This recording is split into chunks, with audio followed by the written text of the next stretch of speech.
was a fascinating talk, and it was very focused on the technocratic aspects of delivering campaign promises.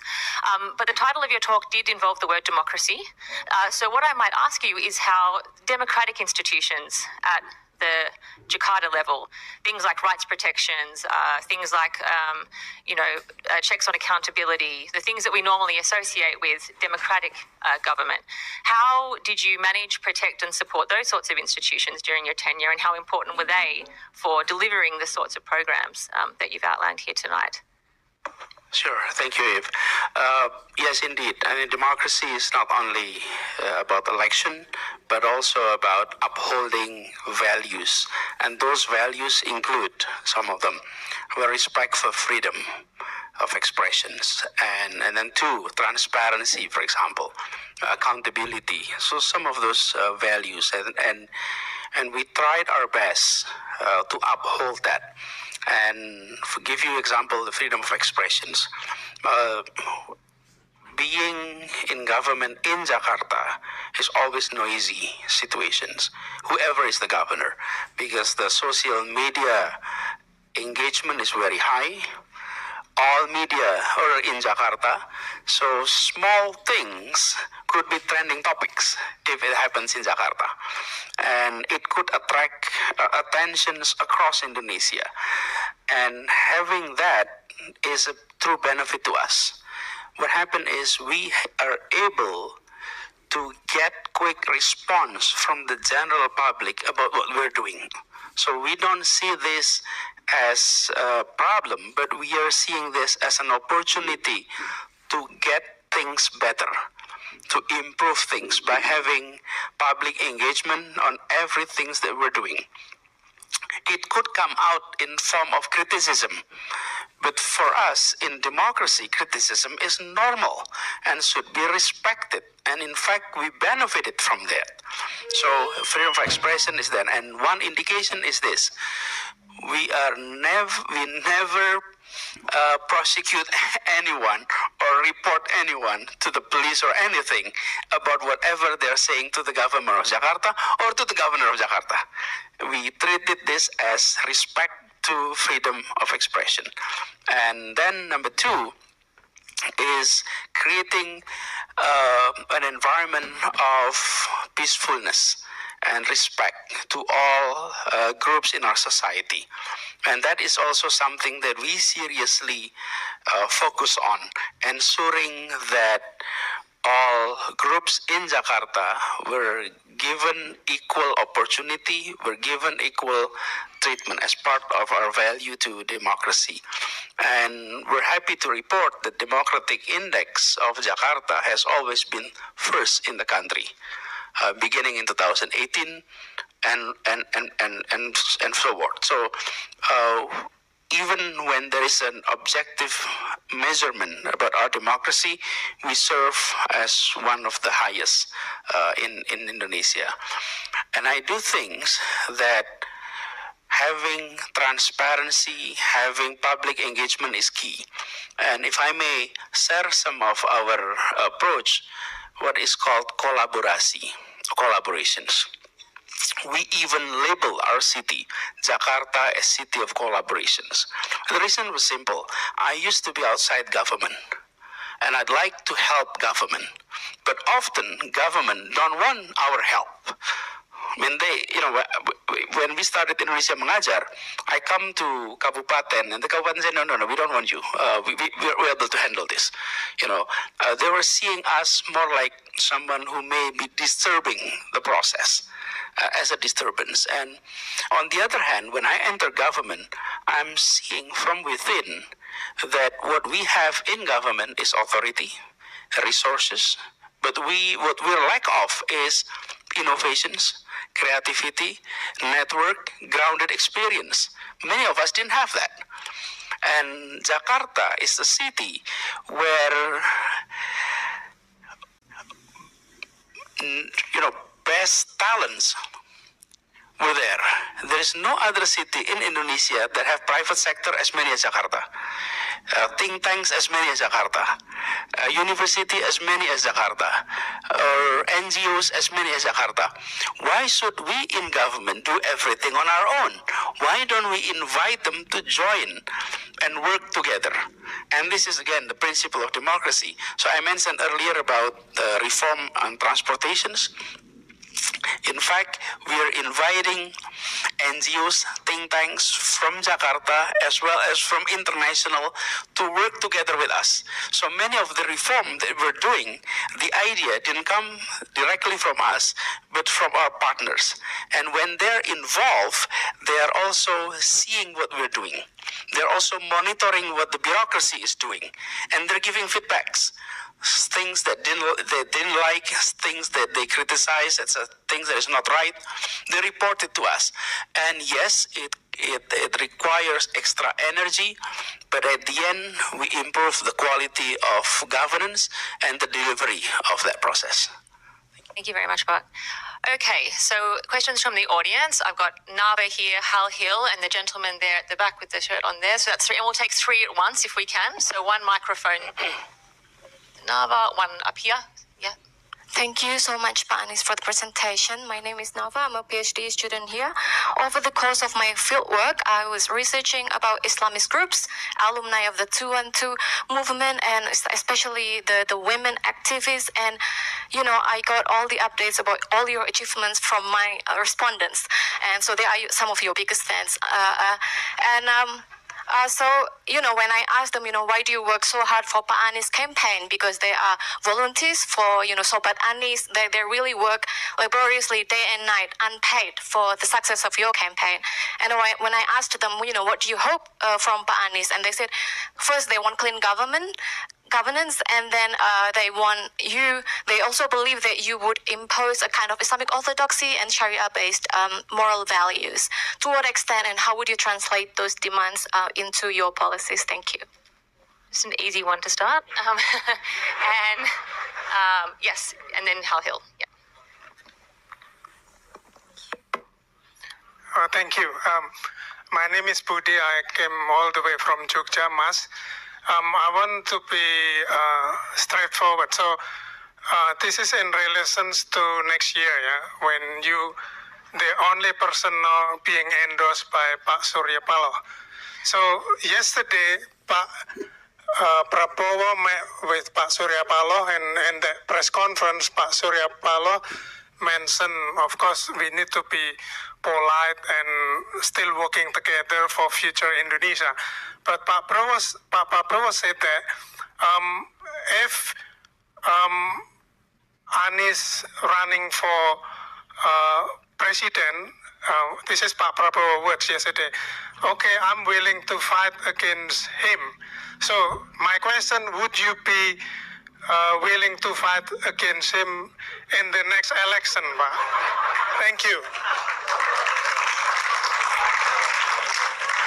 And Professor Hal Hill, yes, please. Pak Anies, selamat datang. Very nice to see you again. Thank you for your interesting talk. By the way, I think you're being too modest. Your city is 11 million people, but as I understand it, it doubles to the Australian population size during the day. So you've got an even bigger job than you talked about. So let me, if I may ask you an economics question, since I first met you as an economics student at Gadjah Mada. So, in your prospective career looking forward, so the Indonesian economy has done quite well during the democratic era, last 25 years. And I'd argue, and a lot of people argue also, that one of the reasons is that the two key posts, Menteri Keuangan and Bank Indonesia Governor, have typically been technocratic people, exemplified currently by Ibu Sri Mulyani and Pak Peri Wadjo. So that seems to be a crucial part of the Indonesian political economy construct in the democratic era. Looking forward, would that be your intention to keep that kind of tradition going? Thank you very much, and welcome again. Thanks.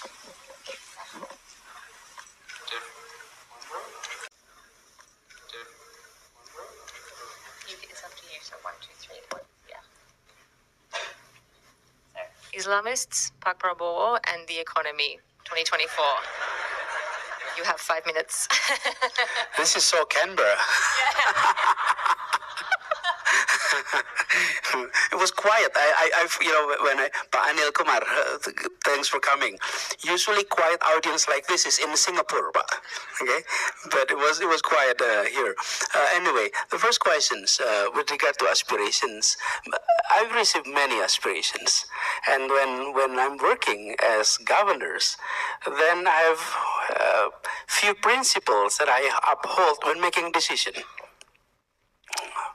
What are the first one? First is justice to all, the principle of justice. Number two, common sense has to be there. Okay. Number three is public interest. And number four is rules and regulations and undang-undang. Okay? So I didn't work the other way around, Pa. Because most of us in government will be working the other way around. Number one is following rules and regulations. But sometimes they're not making sense. Okay? And sometimes they're not in the public interest.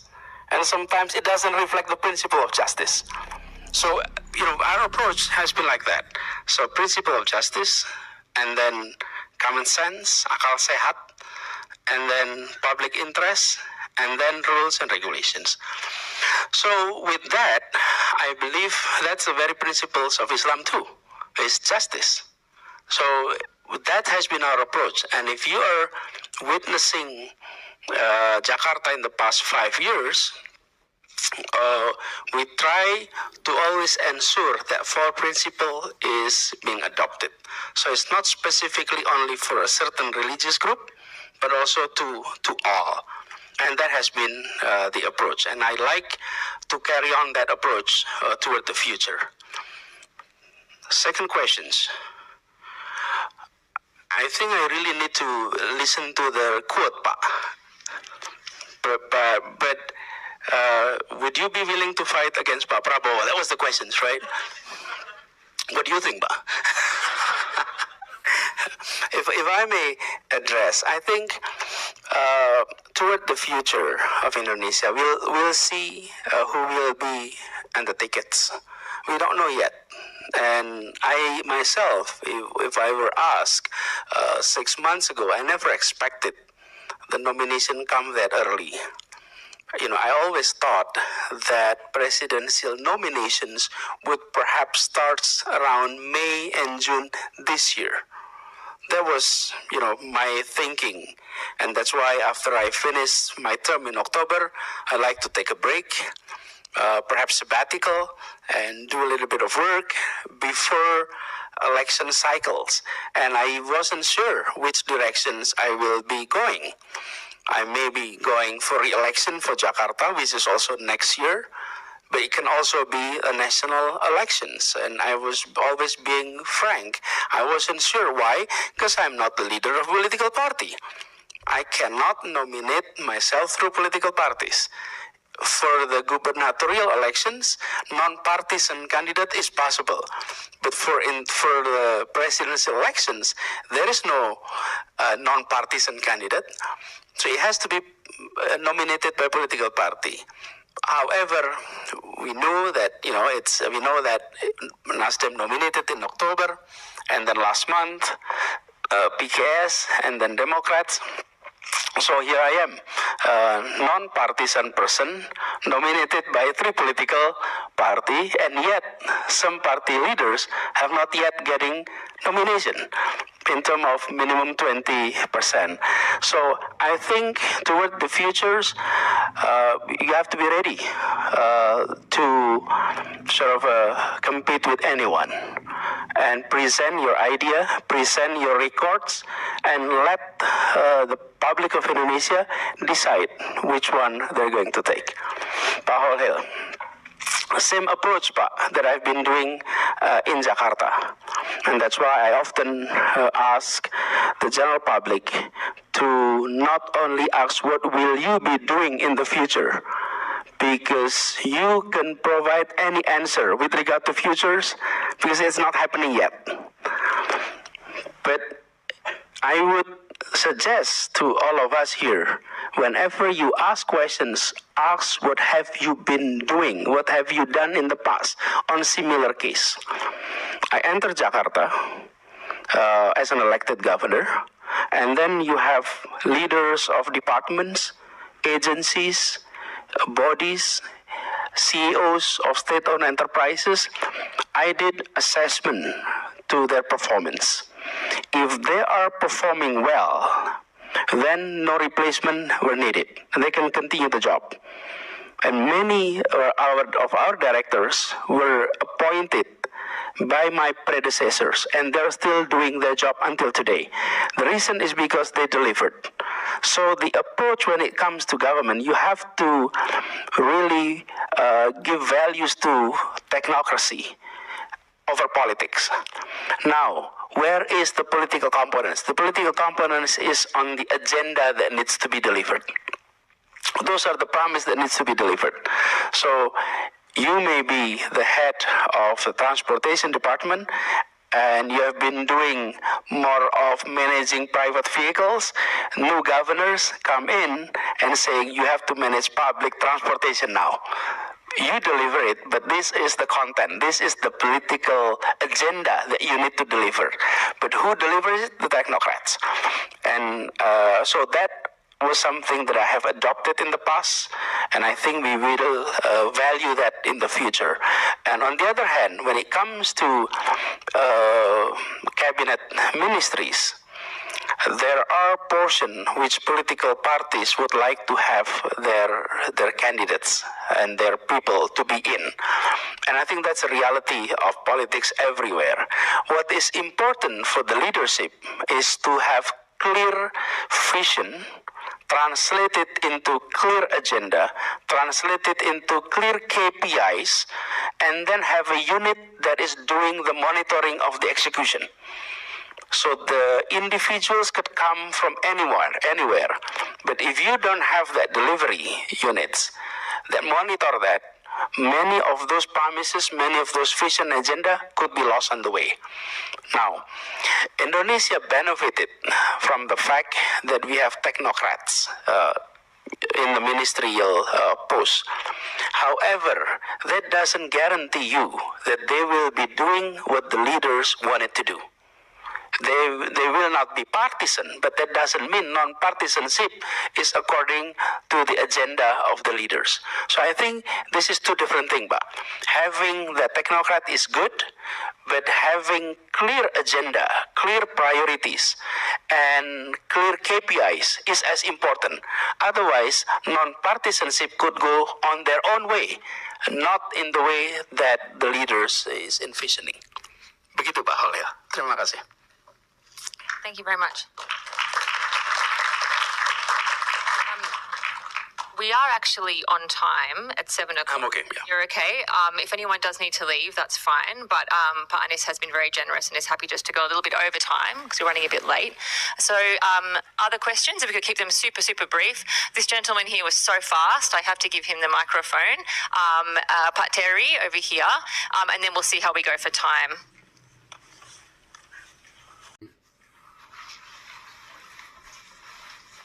Silakan, Pak. Silakan, Mas. Silakan, Mas. Thank you, Dr. Baswedan. My name is Teguh. I'm currently studying strategic studies. I'd like to ask a question that is perhaps a bit early. It's also in regards to 2024.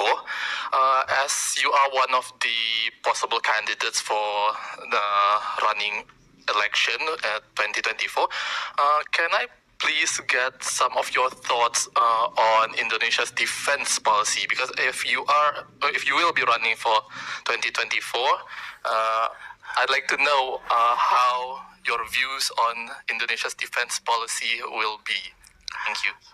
You know, one is asking whether I'm challenging, two is asking what's the Indonesian defense policy, the same person actually referred to. All right. We might just take one more together, Sure. Pak Anies, and then we'll, yes. Hello, Pak Anies. Thank you very much for the review of how you ran Jakarta according to your election promises. But one thing you didn't deal with in election promises was COVID. Could you tell us how you dealt with what was probably the biggest blow to Jakarta's public health in many years with COVID? His name is again? That's Terry Hull. Pak Terry. Siap. Okay, first questions with regard to security. In fact, in the past 2 days, I've been discussing so many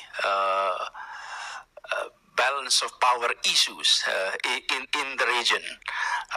But overall, I could not go on to detail at this point, but we'd like to see our defense capacity able to maintain territorial integrity of Indonesia, and especially in places where potential frictions can take place, such as South China Sea.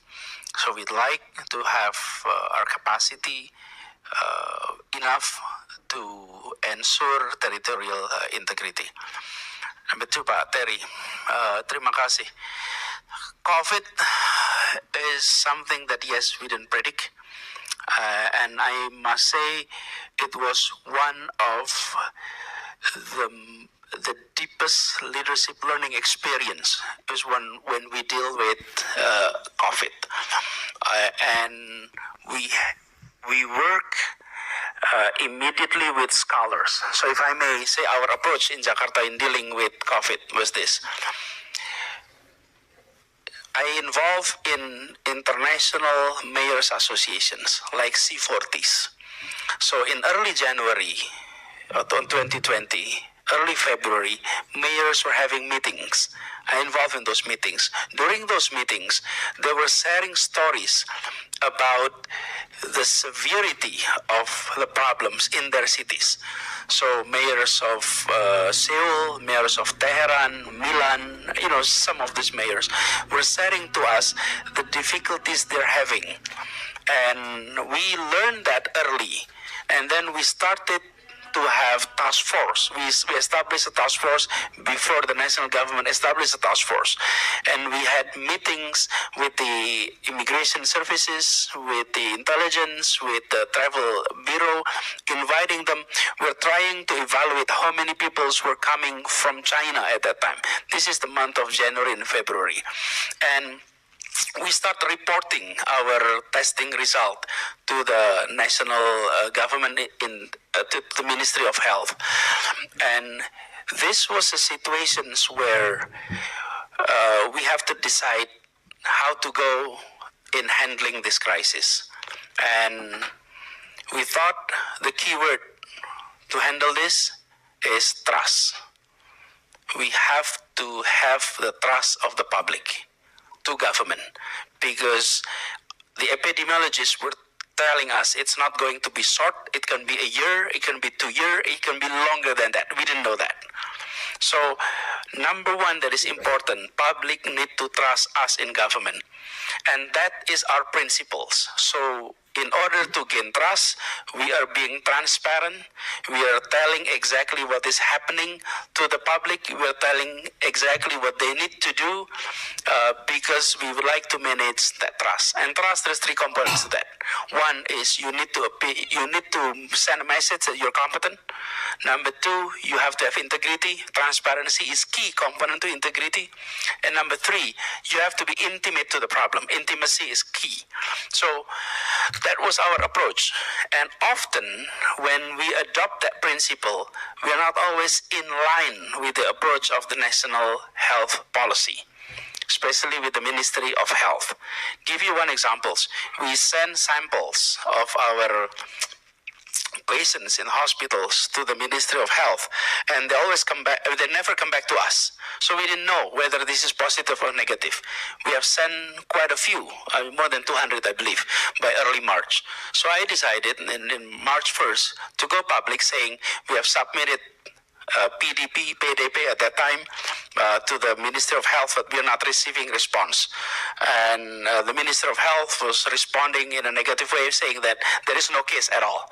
A day later, it was announced the first 2 cases of COVID at that time. And then Jakarta government is the only government that manages funeral services and cemetery.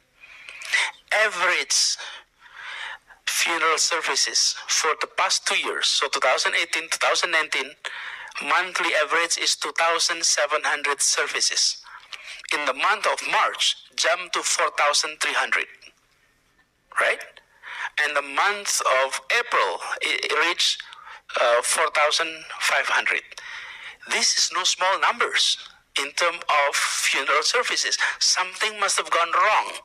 And then we're looking at the bills in the hospitals. The pneumonia bills doubled. Something must have been wrong, and we're in a situation in which, on the one hand, you're listening to mayors across the globe saying there is a problem. On the other hand, we're talking to the Ministry of Health, who are trying to isolate this problem and say, this is not a big deal. And then you're talking to the general publics who are worrisome. And that was the time that we decided we will go public, we will create our own policies and move forward with bold policies on protecting our citizens. We may not be popular, but I told our team, let's not worry about what people write about us today, what the social media says about us. Let's worry about what historian will be writing about us in the future, because that's what matters. So that's the approach. And I'm glad that a year later, our policy and the national government policy is synchronized. But it takes a few months for that approach to a synchronized approach